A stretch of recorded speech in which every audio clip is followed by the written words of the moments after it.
Hey, it's Melissa here with Agrestic Acres. Just doing a real quick video today to kind of tell you what I have being planned as far as the garden goes for the springtime. So I love the months of January and February because I kind of start my homestead nesting, if you will, getting all excited about the seeds I'm going to order, planning my garden online, thinking about what we did last year, what we want to improve and add this year. So that's happening right now. And I'm getting really excited about our garden for this year.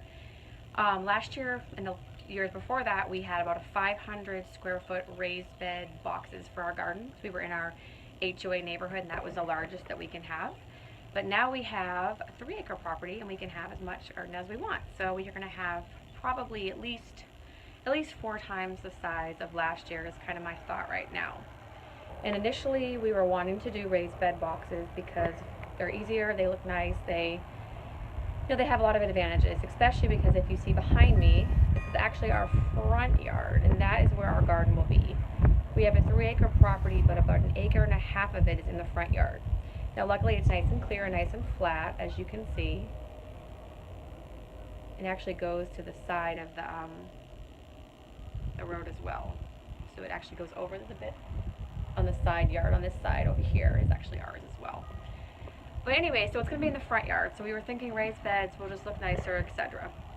And then we started planning for other things we need to do in the yard, like eventually fence this whole front yard, which is rather expensive.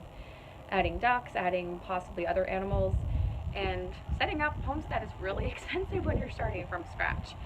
So we decided that we're in the country, we don't need raised bed boxes. We're going to do what everyone else does that has a big, huge garden and just plant it in the ground. So that's our plan right now. And the garden is going to go way up there near the tree line, the very front of our property. It's nice and flat. It'll probably go about the width of the yard up there. We haven't really measured yet, but that's kind of our initial plan as of now. And I'm about to get the soil tested. I know that's one thing I need to do. It's actually a local extension office of a university that you can send it off to, and $10 they'll give me a test. So I'm definitely planning on bringing amendments into the soil, and I'm not sure what yet, but for sure probably some compost and things like that. And then I'm just going to tear up the whole area up there. Of course, it's going to be fenced in. That's the plan. It won't be any really sturdy, permanent type fencing for this year. Just probably some basic, 4-foot wire fencing with the metal green posts for the first year. So that's kind of what's happening right now as far as the planning, and I've been ordering seeds. I actually have a lot of seeds from the past few years, but I'm ordering more, and my go-to ordering place that I've ordered from the last maybe 4 years is Seed Savers.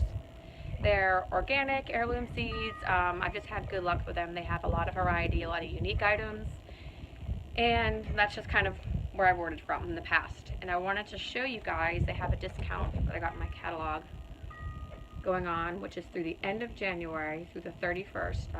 As you can see, it's $10 off an order of 50 or more. So I've already placed my first order of 50, and I'm going to do one more and get my $10 off. The code there is catalog 10 if anyone wants to give them a try. And this I've had for probably a month, maybe even longer, and I've just been going through this, just marking up every page, circling. You can see there I'm actually going to do a big wildflower field at the front. I'm trying to attract more butterflies and bees. But I've just been marking this with seeds that I have, how many I have, what I want to order.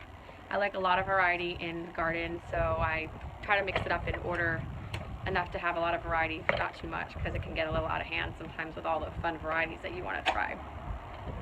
I'm also going to order from a co-op that I'm part of on Facebook. I'm placing an order for rare seeds, and it was half off, so I just found out about this a few days ago, but I'm going to order a bunch of just kind of unique seeds. Say another handful, because I'm already ordering probably 30 packets from Seed Savers, so probably order 15 or 20 more from the co-op, just because it's fun.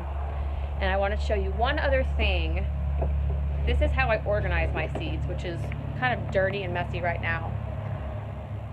But this is just a box like you get from the craft store. It's like a few dollars. And then what I've done here, it's hard for me to show on the camera here. You can see I've made tabs just out of construction paper. And then I've laminated them, of course, because it's fun to use the laminator. And I just have categories here made into dividers. And you can see the ones I have that had been most common in the past. And I'm planning on redoing this and making it a little more spruced up, since I have probably another almost 50 packets of seeds coming, and I'm going to have to add more categories and get it organized. I'll go through this with you another time too, especially when my new seeds come in, and show you what's coming in, what we're going to be planting. But for now, just some initial garden thoughts and kind of where we're going and where we're planning. It seems like the spring's not going to be here for a long time. We're in Northern Virginia. Our last frost is the very end of April, but I'll start planting indoors. The earliest probably middle to the end of February. So that's not that long from now, a little over a month, and I need to get everything set up to plant indoors, all my supplies, all my seeds, plan out how many I need. And I always plant a lot of extra transplants, especially peppers, tomatoes, because I've learned that you can never have too many, and if you don't plant enough of the seeds, then you end up going to the store and spending, each plant is, you know, the cost of a whole packet of seeds. So it's worth it just to plant way more than you need, and I've given them away before to friends, and always good to have extra. So that'll be getting underway in about a month, but for now I'm just planning online and getting excited about ordering all my seeds and the possibilities for the spring.